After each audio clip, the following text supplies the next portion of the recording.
Insyaallah kajian kita malam ini tentang fikih dan tauhid tasawuf, tentang Al-Fatihah dan tentang syahadat yang kita baca di dalam solat.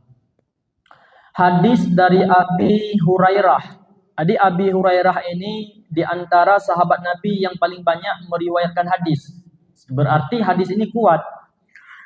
Qala Rasulullah sallallahu alaihi wasallam, Rasulullah bersabda, sebagaimana kajian kita dalam fikih, bersuci mesti dengan air mutlak, berwudu yang benar, menjatuhkan niat di wajah bukan di tangan, kemudian meratakan air seluruh wajah, baru air kedua dianggap air sunnah. Kalau tidak, basuhan pertama rata, air yang kedua dianggap basuhan wajib. Ketika jatuh kepada ember yang tidak mencapai 2 kulak, maka air dalam ember tersebut tidak boleh digunakan lagi. Kita ambil air, sengaja aku berwudu untuk mengangkat azan kecil karena Allah Ta'ala, baru kita ratakan. Bukan sambil merata. Kalau sambil merata nanti wajib diulangi lagi basuhan ini. Kalau tidak kita ulangi lagi, maka air yang kedua nanti menjadi basuhan wajib.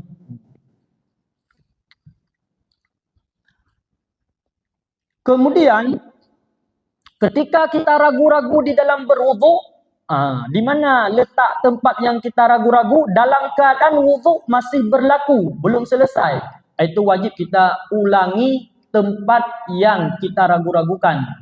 Namun kalau wudu telah selesai, maka tidak ada anjuran untuk mengulangi wudu kembali. Seperti ragu orang tinggal satu ayat dari Al-Fatihah, yang mana orang tersebut sedang membaca Al-Fatihah. Ihdinas siratal mustaqim. Ragu, iyyaka na'budu ada baca enggak tadi? Stop bacaan ihdinas siratal mustaqim, ulang kepada iyyaka na'budu wa iyyaka nasta'in, dan nanti sebelum salam disunnahkan sujud sahwi. Maka rukuk kita yang benar, karena rukuk itu rukun panjang.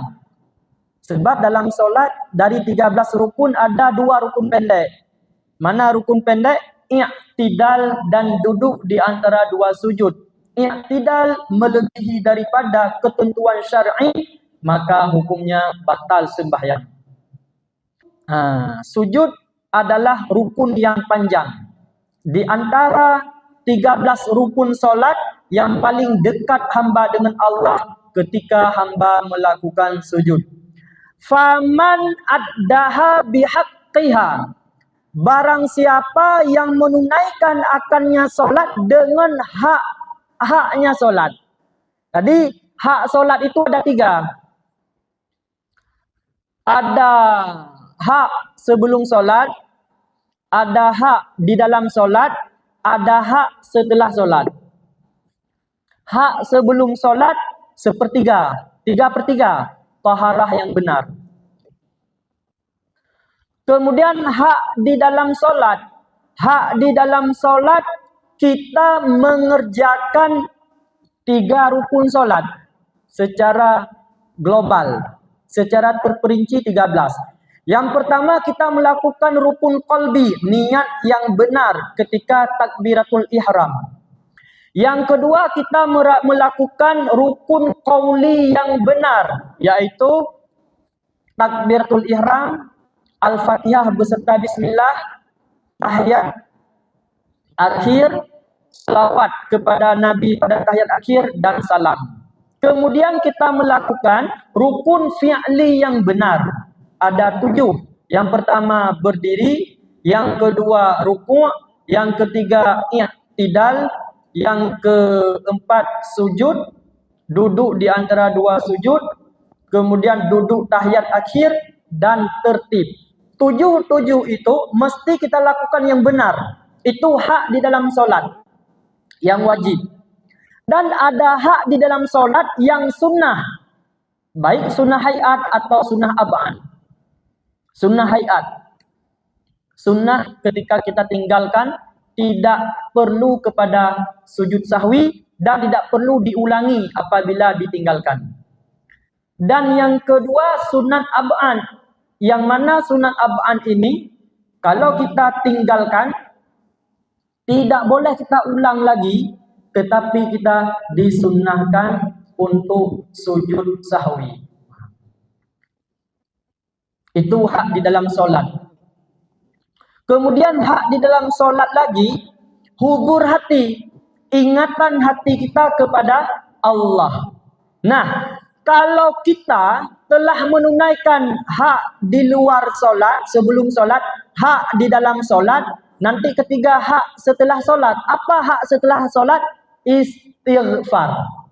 Astaghfirullahaladzim. Hati jangan lupa. Memang banyak Pak, kita beristighfar setelah solat, tapi hati tidak ada penyesalan. Sebenarnya lisan istighfar, astaghfirullahaladzim. Dalam hati, ya Allah, ampunilah dosa hamba, lalai ketika berdiri, lalai ketika rukuk, lalai ketika i'tidal, lalai ketika sujud, dan lalai seluruh solat yang hamba lakukan. Itu mesti ada pengakuan di dalam kalbu. Itulah hak-hak di dalam solat. Apabila hak di luar solat, hak di dalam solat kita lakukan dengan benar, kubilat minhu, niscaya diterima akannya solat darinya seseorang. Wa kubila sairu amalih, dan juga diterima sekalian amalnya. Jadi kalau solat diterima, seluruh amal diterima. Wa man ruddat alaihi salatuhu, dan barang siapa yang ditolak ke atasnya akan solatnya, rudda sairu amalih, kata Rasulullah, niscaya ditolak sekalian amalnya. Maka ini hadis sangat kuat, Pak. Ini hadis sangat kuat, dan hadis ini diriwayat oleh Al-Bazzar. Hadis ini marfu' daripada Mughirah bin Muslim. Sedangkan Mughirah sifatnya siqah, terpercaya. Wa isnaduhu hasan, isnadnya juga sahih. Dalam artian kata, hadis ini sangat kuat daripada Rasulullah sallallahu alaihi wasallam. Maka oleh Abu Ya mengangkat majlis pengkajian tauhid tasawuf, bagaimana amalan kita ini, terutama solat, dapat diterima oleh Allah subhanallahu wa ta'ala. Karena solat ini adalah kunci bagi sekalian amal-amal. Sidang jamaah yang dirahmati oleh Allah subhanallahu wa ta'ala. As-salatu yunaji rabbah. Hadis ini sahih. Orang yang solat, orang itu bermunajat kepada Allah.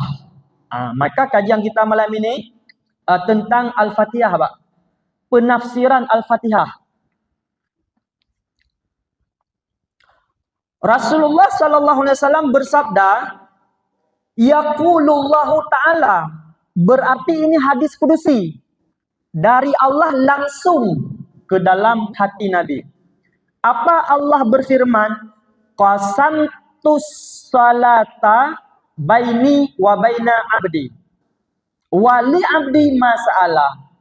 Aku telah membagikan solat di antaraku dan di antara hambaku, dan bagi hambaku aku akan terima apa yang dia minta. Jadi solat itu tempat bermunajat kita dengan Allah. Fa iza qala al-'abdu alhamdulillahi, kita baca alhamdulillahi rabbil alamin. Banyak orang juga membaca alhamdulillahi rabbil alamin. Kalau maknanya bukan alam, tapi pedih. Tuhan yang pedih maknanya. Ketika hamba membaca alhamdulillah, segala puji milik bagi Allah Tuhan sekalian alam. Qala Allah menjawab, hamadani abdi, telah memuji akanku oleh hambaku. Ketika kita membaca Al-Fatihah, Pak, maka sunnah membaca Al-Fatihah jangan disambung ayat berikutnya dengan sebelumnya. Itu ada jeda, sekira-kira tanafus. sekira-kira sekali naik dan turun nafas, atau seukuran baca subhanallah. Contoh, bismillahirrahmanirrahim. Ayat pertama, berhenti ukuran subhanallah sebentar. Bismillahirrahmanirrahim. Alhamdulillahirabbil alamin. Ar-Rahmanir-Rahim. Sunnah. Tapi kalau waktu tarawih kan rata-rata langsung kan. Kalau enggak langsung nanti jamaah ibu-ibu kan merepet juga nanti. Nah, siapa tuh imam lambat betul. Kalau tarawih kan Bismillahirrahmanirrahim. Alhamdulillahirabbil alamin arrahmanirrahim maliki yaumiddin iyyaka na'budu wa iyyaka nasta'in ihdinas siratal mustaqim siratal ladzina an'amta 'alaihim ghairil maghdubi 'alaihim waladdallin. Satu nafas. Ketika hamba membaca wa idza qala ar-rahmanir rahim, qala Allah Ta'ala, Allah menjawab, majjadani abdi, hambaku telah menyanjungku. Jawaban Allah. Fa idza qala maliki yaumiddin, ma boleh panjang, boleh alifnya dihilangkan, itu khilaf. Maliki yaumiddin. Qala Allah Ta'ala. Allah menjawab ketika kita membaca Maliki yaumiddin. Apa Allah jawab? Fawwadha ilayya abdi. Telah menyerah kepadaku oleh hambaku. Maknanya apa? Ini makam tawakal. Ketika kita membaca Maliki yaumiddin, itu makam tawakal. Kalau takbir Allah, itu makam Isra, naik kita, naik untuk bertemu dengan Allah. Kapan kita bertemu dengan Allah? Tergantung takbir kita. Kalau takbir kita lalai, kita tidak bertemu dengan Allah. Fa idza qala iyyaka na'budu wa iyyaka nasta'in. Iyyaka na'budu wa iyyaka nasta'in. Tasdidnya lengkap. Qala Allah Ta'ala, Allah menjawab, hadihi baini wa baina abdi. Inilah di antaraku dan di antara hambaku. Jadi kedekatan hamba dengan Allah bisa kita membaca iyyaka na'budu wa iyyaka nasta'in, akan engkau menyembah oleh kami. Ini tempat makam syariat. Wa iyyaka nasta'in, ini makam hakikat. Allah menjawab, inilah letak di antara aku dan di antara hambaku. Terakhir, fa idza qala ihdinas siratal mustaqim, hingga akhir ayat. Qala Allah Ta'ala, hadihi li abdi wa li abdi ma sa'ala. Hadis ini riwayat Imam Muslim. Hadis ini sangat kuat. Memang kita bermunajat kepada Allah dalam solat. Apa Allah jawab ketika kita membaca ihdinas? Ini bagi hambaku, dan bagi hambaku apa yang dia minta. Maka kita di luar solat atau dalam solat, ketika kita membaca Al-Fatihah, kalau di luar solat, dari ayat pertama kita baca sampai ihdinas siratal mustaqim siratal ladzina an'amta 'alaihim ghairil maghdubi 'alaihim waladdallin. Tuangkan hajat doa kita di situ. Jangan amin dulu, tuangkan di situ. Sebab di situ letaknya hamba dengan Allah, dan Allah memberi kepada hamba waktu apa yang dia inginkan, apa yang dia minta. Masa'ala, Allah akan terima apa yang dia minta. Setelah hajat kita curahkan, setelah kita baca waladdallin, baru penutup amin. Apa makna amin? Istajib, kabulkan ya Allah doa kami. Nah, kalau ketika kita dalam Al-Fatihah salat waladdallin rabbighfirli wal hudayya, Dalam hati, ya Allah sampaikanlah segala hajatku. Amin. Maka jamaah itu jangan keburu baca amin. Tunggu dulu imam. Ini udah biasa, udah enak. Waladdallin. Di belakang amin. Imam belum amin, tapi di belakang sudah amin. Hilang kesunahan. Hilang kesunahan muqarranah. Di dalam kajian fikih, dalam solat ada 5 hukum muqarranah. Hukum bersamaan. Kalau kita bersamaan baca amin dengan imam, itu hukumnya sunnah. Jadi jangan keburu amin. Tengok dulu imam. Dengar dulu imam. Dia baca amin enggak? Kalau belum, masukkan doa. Dalam hati, kalau dengan bahasa kita. Boleh dengan bahasa Arab dilafalkan. Doa yang termaksur, tertulis, Rabbighfirli atau Rabbighfirli wali walidayya, baru kita baca amin.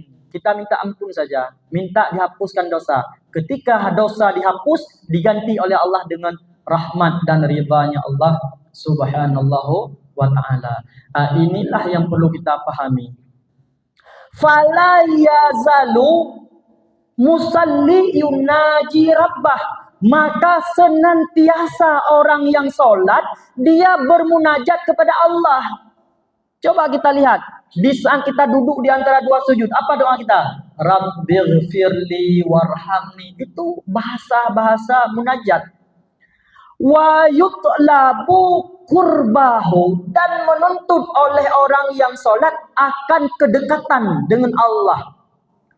Hatta tatamakkanul mahabbatu minal qalbi, sehingga kokohlah mahabbah, cinta dari hatinya. Jadi solat itu sehingga muncul rasa cinta kita kepada Allah. Wal iqbal min rabb, dan menghadap daripada Allah subhanallahu wa ta'ala. Maka disebutkan dalam kitab ini, senantiasa seorang yang solat itu dia bermunajat kepada Allah subhanallahu wa ta'ala. Nah, untuk memperdapatkan munajat ini kita mesti belajar tasawuf, Pak. Ini tidak ada pembicaraan dalam fikih, Pak. Coba kita buka kitab Matan Takrib. Di atas Matan Takrib ada Fathul Qorib, syarahnya kitab Al-Bajuri. Di atas Fathul Qorib ada Fathul Mu'in, syarahnya I'anatut Talibin.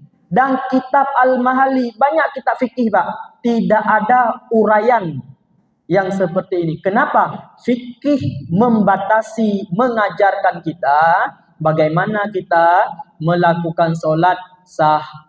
Tahu kita yang dimakruhkan dalam solat, yang diharamkan dalam solat, yang disunatkan dalam solat, yang disunat muakkadkan dalam solat. Itu kajian fikih. Kalau kajian tasawuf, mengangkat solat kita bagaimana dapat diterima oleh Allah subhanallahu wa ta'ala. Mungkin dari itu ada pertanyaan, dipersilahkan. 15 menit lagi kita masuk dalam kajian syarah makalah.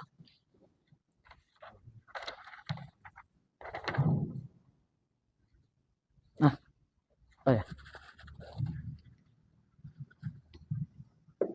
Terima kasih Ustaz atas waktunya. Assalamualaikum warahmatullahi wabarakatuh. Terkait dengan pembahasan dari surah Al-Fatihah. Ya. Al-Fatihah. Jadi ini kalau seandainya imam membaca Al-Fatihah, kita sebagai makmum, apakah kita itu mendengar atau kita mengikuti Fatihah dalam hati, atau bagaimana Ustaz supaya kita akan mendapatkan suatu kehususan? Dan kita pada saat imam itu baca Fatihah dan tidak mengikuti, kita mungkin ada kekosongan, ada jeda. Misalnya kita mungkin akan mengurangi bisa kita soalnya bisa kita apa, bagaimana sebaiknya? Terima kasih Ustaz atas penjelasan. Lagi sudah baca Fatihah dan bekerja. Alhamdulillah, pertanyaan bagus. Pertanyaannya, di saat imam membaca Al-Fatihah, bagaimana keadaan si makmum? Apa membaca juga atau diam atau apa sebagainya? Disebutkan di dalam kitab fikih, kitab I'anatul Talibin, sunnah bagi makmum mendengar bacaan Al-Fatihah si imam. Telinga mendengar, hati mengingat Allah, Allah, Allah, atau hati itu dia mengingat Allah melihat dia, atau dia merasakan, ruh itu merasakan kudrat telinga yang kita dengar ini, ya Allah, dalam hati kita, ya Allah, telingaku dapat mendengar karena ada samamu. Di situ aja. Itu sunnah. Kalau kita membaca Al-Fatihah, apakah dibolehkan dan tidak batal solat? Tidak batal solat kalau tidak berbarengan dengan bacaan si imam. Contoh, imam sudah setengah dia baca, baru kita baca Al-Fatihah. Waladhdallin. Kita sudah sampai iyyaka na'budu wa iyyaka nasta'in. Berhenti. Amin bersama imam. Lalu lanjutkan bacaan yang kita baca. Cuman alangkah baiknya mendengar bacaan si imam. Kenapa? Yang namanya imam itu juga seperti kita manusia. Barangkali nanti dia ada ketinggalan, nah kita makmum bisa mengingatkan. Itu tujuannya mendengar bacaan si imam. Baru kita baca Al-Fatihah, imam baca surah. Kita habis bacaan, imam belum habis bacaan surat. Kita sunnah mendengarkan bacaan si imam. Hati ingat lagi kepada Allah. Kalau kita habis Al-Fatihah, imam habis baca surah, kita tidak perlu lagi baca surah. Kita dianjurkan untuk rukuk bersama si imam karena bacaan surah kita sudah ditanggung oleh si imam. Jadi kesimpulannya yang paling bagus mendengar bacaan si imam, hati mengingat Allah. Kalaupun kita baca, jangan bersamaan dengan qiraah si imam. Begitu, Pak. Ada lagi? Lanjut. Ustaz, boleh? Udah. Terakhir kita masuk dalam kajian kita tentang syahadat di dalam solat. Belajar agama, kita belajar akidah agar kita berpendirian yang kokoh dalam kehidupan. Hidup dari Allah hingga meninggal dan rezeki dari Allah. Susah dan senang juga dari Allah. Ini akidah. Kita belajar tauhid sifat 20. Makanya di dalam solat ada solat syariat, kata Abuya. Solat syariat kita mengerjakan syarat dan rukun yang benar. Ada solat tarekat. Apa solat tarekat?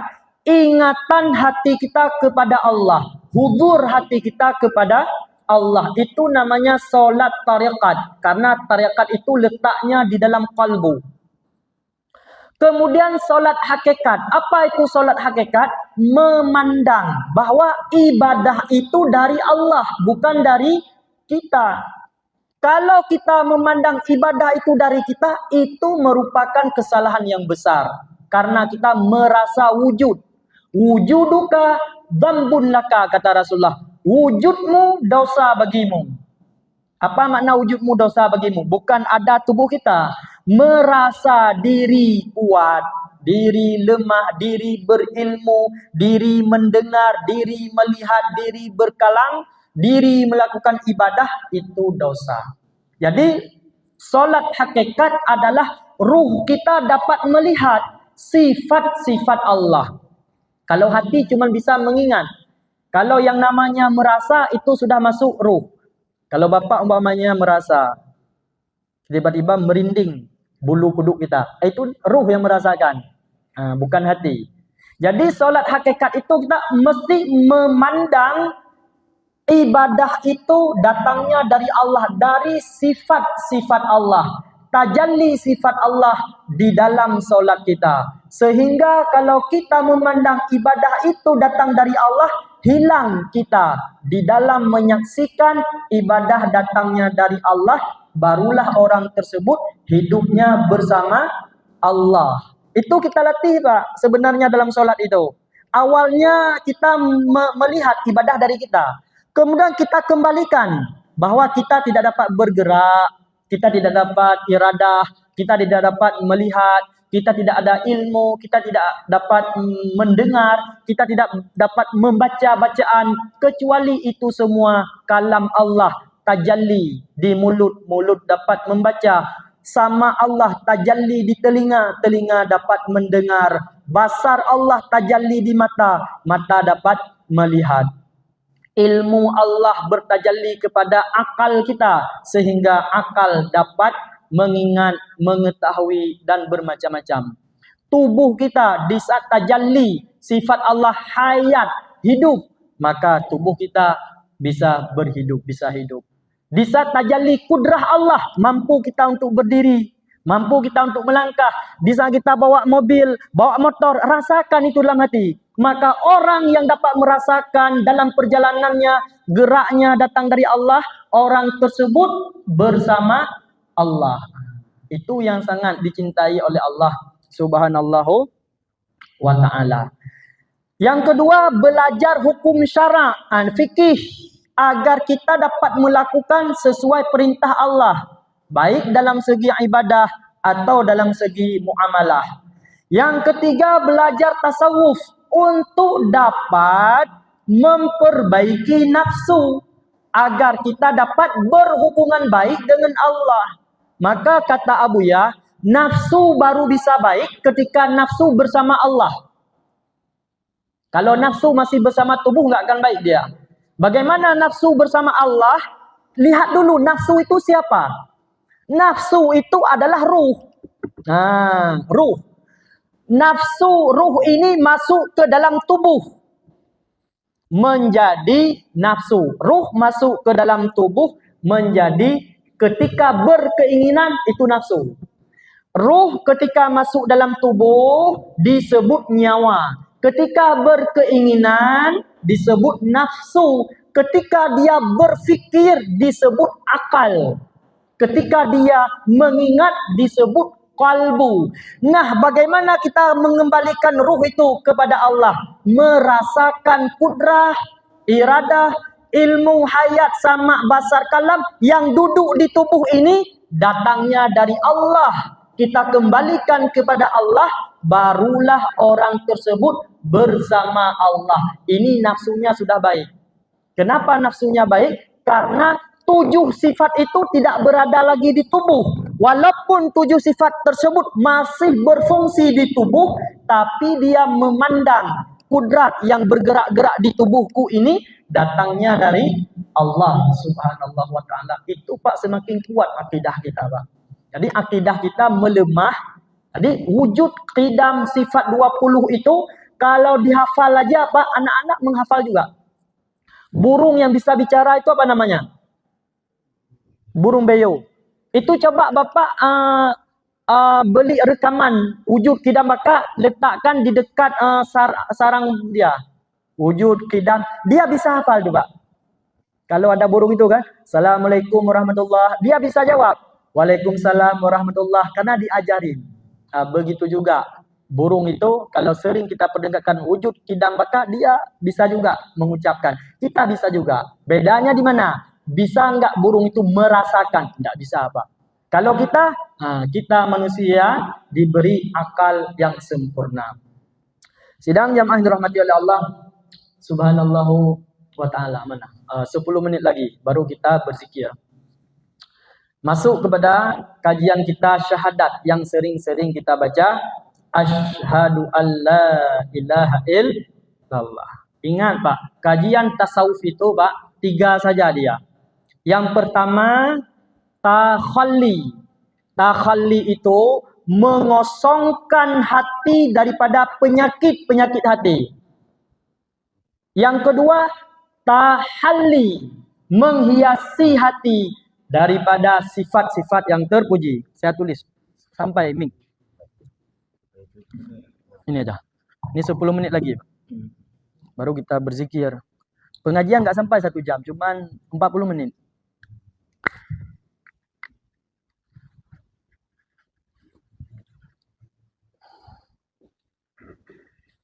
Maaf Ustaz ya.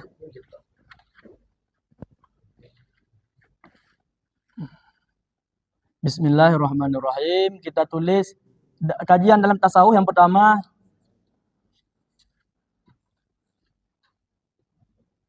takhalli. Yang kedua,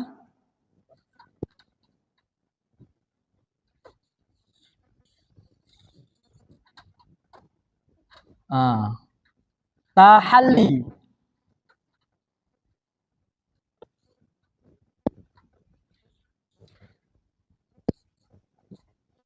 Takhalli. Yang ketiga baru tajalli.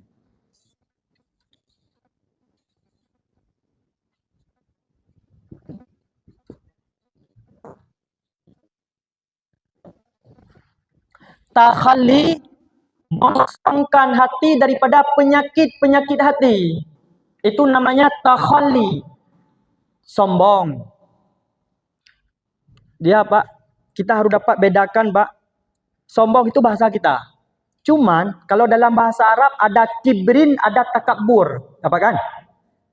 Dalam hadis, la yadkhulul jannah man kana fi qalbin miskalu dzarrah min kibrin. Dalam hadis bukan takabbur, tapi kibrin. Kibrin dan takabbur kalau dalam bahasa kita memang sombong. Cuman bedanya Pak, kalau kibrin dalam hati, kalau takabbur sudah zahir. Contoh Pak, sesama saya pendakwah, ada pendakwah lain. Saya merasa dalam hati, saya merasa lebih hebat daripada dia. Itu namanya kibrin. Tidak masuk surga kata Rasulullah. Dibakar dulu kibrin.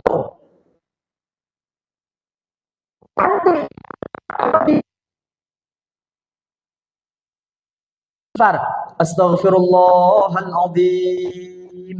Untuk kalbu Pak. Maka Rasulullah paling kurang istighfarnya dalam satu riwayat 70 kali, satu riwayat 100 kali. Maka ketika istighfar Pak, kita sudah belajar tasawuf, jangan hanya di mulut Pak. Astaghfirullahaladzim. Ya Allah, ampunilah dosa hati hamba ya Allah. Buruk sangka kepadamu, buruk sangka kepada hamba-hambamu. Istighfar ke akal. Astaghfirullahaladzim. Kita sudah memikirkan yang tidak baik-baik. Nah, itu istighfar. Kalau takabbur seperti iblis, ana khairun minhu. Aku lebih baik, lebih hebat daripada Adam. Itu takabbur. Nah, cuman sering kita dalam hati. Makanya perlu kita berzikir untuk mengkikis sifat-sifat itu. Jadi takhalli daripada sifat-sifat yang tidak baik. Takhalli menghiasi. Apa tadi dalam takhalli? Sombong. Sombong. Lalu kita takhalli, hiasi dengan sifat rendah hati. Rendah hati. Merasa diri hina. Di hadapan Allah tapi jangan di hadapan makhluk. Maka kata Rasulullah, hilang sepertiga agama seseorang. Memuliakan wali kota. Kenapa? Karena dia banyak duit. Kita memuliakan orang kaya karena banyak duit. Hilang sepertiga agama di dalam hati kita. Yang ketiga, baru tajalli. Setelah hati bersih daripada penyakit hati, hati terhias dengan sifat-sifat yang baik, barulah tajalli. Apa makna tajalli? Dapat melihat sifat jalal dan sifat jamal Allah. Ketika kita bawa motor, Pak. Bawa motor. Tiba-tiba ada anak muda menyalip di depan kita, Pak. Bagaimana perasaan kita? Marah, Pak? Ketika marah berarti belum masuk kita. Apa penyakit hati? Ghadab. Ya kan? Marah. Mungkin di TV ini sering lewat hadis Nabi.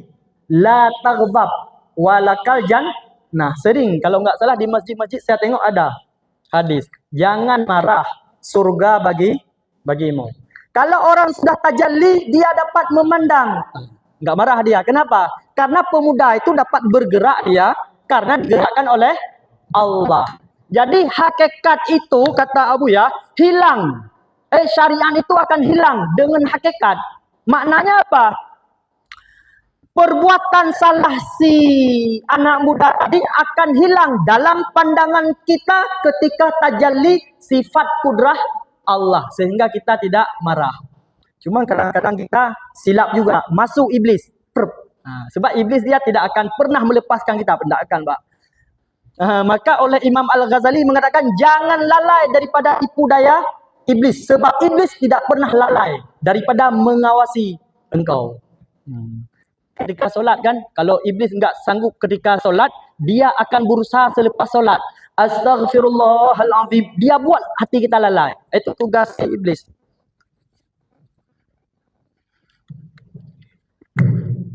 Tiga menit lagi.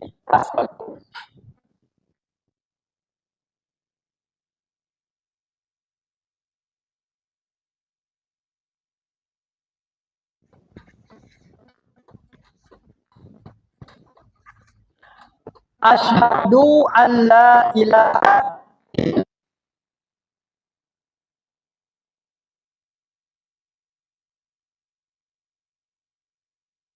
la ilaha ini takhalli. La ilaha ini tempat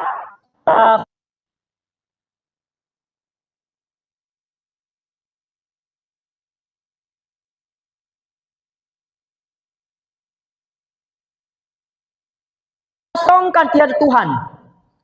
Illa tahalli, menghiaskan, sudah bersih, tiada Tuhan, baru ini tempat tahalli. Allah, ini tempat tajalli. Tiada Tuhan kecuali Allah. Tahalli mengosongkan ketiada Tuhan itu. Di saat kalbu sudah kosong daripada selain Allah, baru tajalli Allah. Di mana tempat Allah mentajallikan dirinya?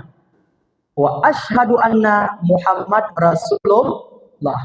Nabi Muhammad itu tempat Allah mentajallikan dirinya. Apa maknanya? Allah mentajallikan sifatnya kepada Nabi Muhammad.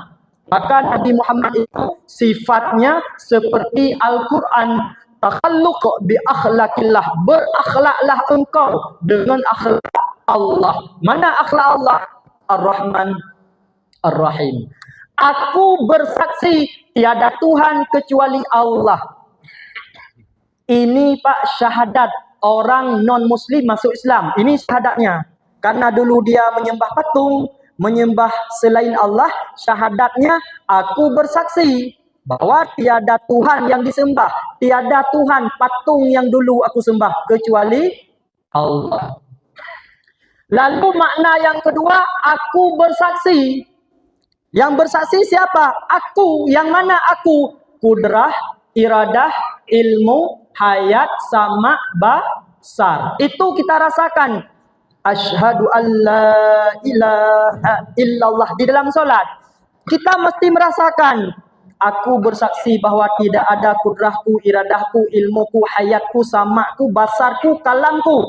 Illallah. Kecuali semua itu milik Allah. Baru tajalli. Apa makna tajalli? Setelah kita menyaksikan tidak ada kita, tidak ada kudrah kita, tidak ada iradah kita, tidak ada ilmu, hayat, sama, basar, kalam, tidak ada semuanya. Illallah, yang ada Allah subhanahu wa ta'ala. Jadi semoga tasyahud kita jangan seperti dulu-dulu lagi, maknanya hanya aku bersaksi. Sudah pasti tidak ada Tuhan. Tuhan kita cuma Allah. Itu bukan makna kita orang Islam. Itu makna orang mau masuk Islam. Kalau makna kita tiadakan. Kudrahku tidak ada. Iradahku tidak ada. Ilmuku tidak ada. Hidupku tidak ada. Karena aku dihidupkan oleh Allah. Samaku tidak ada. Basarku tidak ada. Kalamku tidak ada. Illallah. Kita lihat ketelunjuk. Hanya milik Allah. Wa asyhadu anna, dan aku bersaksi bahwa Muhammad Rasul Allah. Apa makna Muhammad Rasul Allah? Muhammad tempat tajalli Allah subhanahu wa ta'ala. Kita bisa mengenal Allah melalui Muhammad Rasulullah sallallahu alaihi wasallam. Wallahu a'lam bishawab. Ada pertanyaan, Pak? Ya, Pak. Ini benar.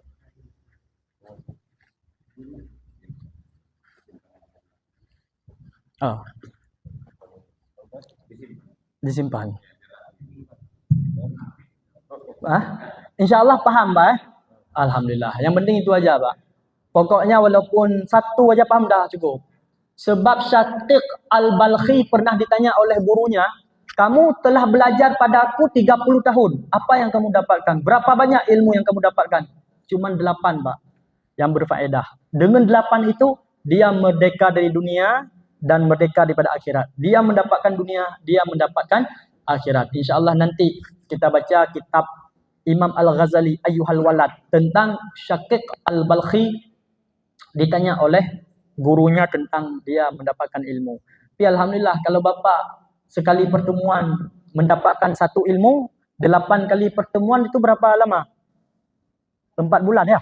4 bulan. 4 bulan sudah mendapatkan 8 ilmu. Kalau betul-betul diamalkan, oh itu sudah melebihi Syatiq Al-Balkhi yang selama 30 tahun. Wallahu a'lam bishawab. Inilah Pak yang diajarkan oleh guru kita Abu Ya, bagaimana syariat kita benar, bagaimana tarekat kita benar, yang dibimbing oleh guru. Guru menyampaikan kita kepada Rasulullah. Rasulullah yang menyampaikan kita kepada Allah Subhanahu wa ta'ala.